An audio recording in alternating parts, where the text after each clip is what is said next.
தற்கொலை எண்ணமா? இதற்கு மேல் என் பிரச்சனையை யாராலும் தீர்க்க முடியாது என்ற எண்ணமா?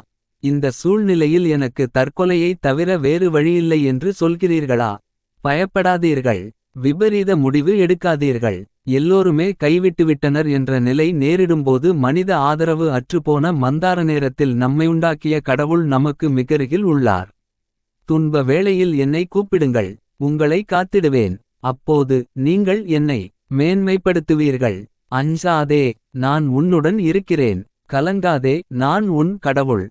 நான் உனக்கு வலிமை அளிப்பேன், உதவி செய்வேன். என் நீதியின் வலக்கரத்தால் உன்னை தாங்குவேன். மலைகளை நோக்கி என் கண்களை உயர்த்துகின்றேன். எங்கிருந்து எனக்கு உதவி வரும்? விண்ணையும் மண்ணையும் உண்டாக்கிய ஆண்டவரிடமிருந்தே எனக்கு உதவி வரும். அவர் கால் இடராதபடி பார்த்து கொள்வார். உம்மை காக்கும் அவர் உறங்கிவிடமாட்டார். இதோ இஸ்ரேலை காக்கின்றவர் கண்ணயர்வதுமில்லை, உறங்குவதும் இல்லை.